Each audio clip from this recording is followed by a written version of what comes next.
Purchasing Motherhood, an essay brochure. It was just, Babies R Us was just about to close its doors permanently, just when I needed it most. Pregnant and tired, more of my advanced maternal age being noted than anything else. Still, there is something to be said about having devoted my life to letters, the work of big ideas, and having no idea about babies, and all the stuff needed to keep them alive. The best thing about Babies R Us was the expecting mothers' parking spaces, which I suddenly realized that I could use. The worst thing, the sheer amount of choices and things to try. It was like a playground with torture devices where you couldn't leave, but you were expected, if not obligated by society as a whole, to play and buy.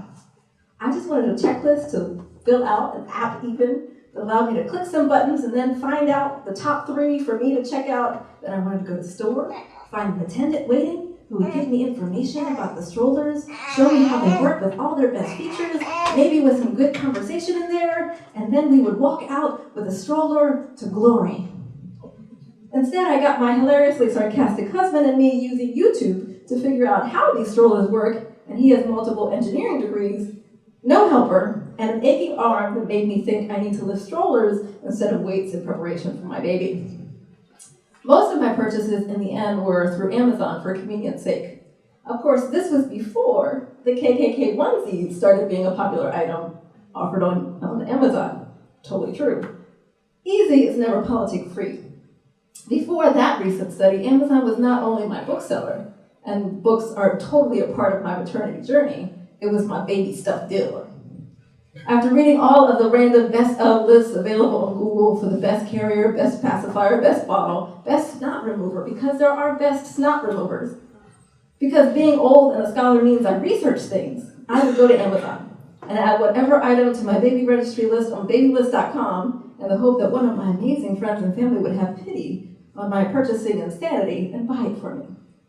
In bottles alone, we have the Event, Comotomo, Medela, Dr. Brown's, Lifesaver, and Kinder, just based on a short-term babysitting experience I had with a little girl who would take one bottle most of the time, but only a particular Medela when she was having a meltdown.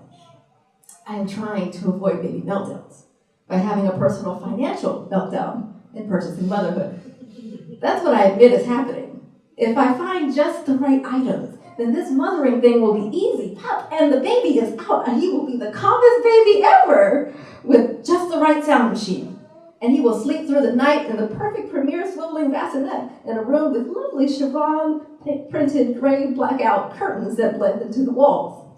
I won't have any soreness on my breast from breastfeeding if I get that organic nipple cream that was on so many lists, with the backup of sheep lanolin for the just in case, because I, in my capitulation to capitalism, am a sheep. And baby will never have diaper rash if I get the toilet sprayer to spray his shit off, the cloth diapers, that I will use expertly from the first night. Yes, I watched the YouTube videos on diapering technique.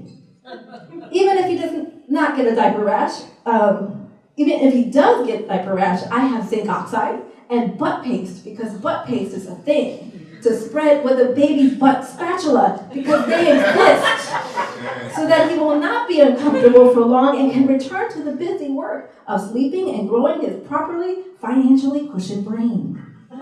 I realize that all of this makes me a commercial robot who uses her limited buying power to the detriment of future wealth accumulation, and that this behavior undermines my future ability to retire, as well as the ability to establish and pass on generational wealth. Why am I concerned about generational wealth?